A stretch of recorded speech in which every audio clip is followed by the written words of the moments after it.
ஆன்மீக அன்பர்களுக்கு வணக்கம்.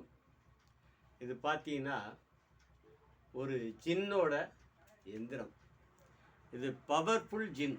இந்த ஜின்னை வச்சு நாம் என்ன காரியம் வேணாலும் செய்யலாம். இந்த ஜின் ஒரு அற்புதமான வேலைகளை செய்யும். அதாவது 5 நன்மையான வேலைகளையும் 4 தீமையான வேலைகளையும் இந்த ஜின் செய்யும். இதில் இந்த ஜின்னில் ரொம்ப பேருக்கு புரியாத ஒன்று இருக்கும். இன்று 3 தெய்வங்கள் இதில் அடக்கம்.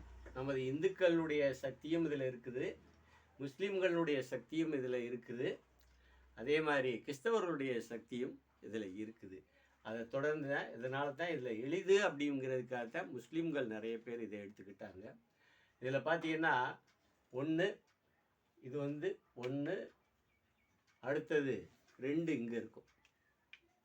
1 இங்கே இருந்தால் 2 இங்கே இருக்குது. இதுதான் 1. காங்கிறது 1, 2 இங்கே இருக்குது. இது 8, இது 3, தெரியுதா? இது 4, அப்படி இது 1, இது 5, இது 9, இது 6, 7, 2.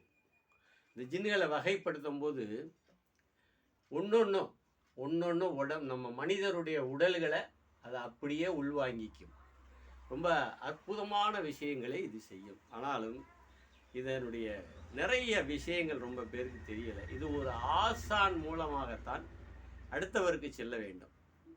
இப்போ இந்த ஆசான் என்ன பண்ணுவார் அப்படின்னா, இந்த ஜின்னை இன்னொருத்தருக்கு கொடுக்கும்போது அவர் இன்னாருக்கு நீ போய் சேவை செய்ய வேண்டும், அவர் சொல்லும் வேலைகளை கேட்டு செய்ய வேண்டும் என்று அவர் பழிபூசையை ஏற்றுக்கொள்ளும். மறுபடியும் அந்த யாருக்கு அது போகுதோ அவங்கக்கிட்ட பழி வாங்காது. அவங்க பழியோ பூசைகளோ எதுவுமே செய்யக்கூடாது. ஒரு ஆசான்.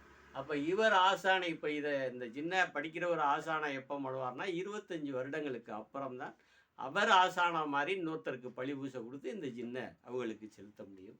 மிக அற்புதமான ஜின். நிறைய நன்மை தீமைகளை செய்யும், நிறைய தீமைகளையும் செய்யும். இது மாதிரி தான். இது ஒரு சாத்தான் கிடையாது, தெய்வத்தை விட 100 மடங்கு பலமானது. தெய்வத்தை வச்சு இந்த ஜின்னை நம்ம எதிர்க்க முடியாது.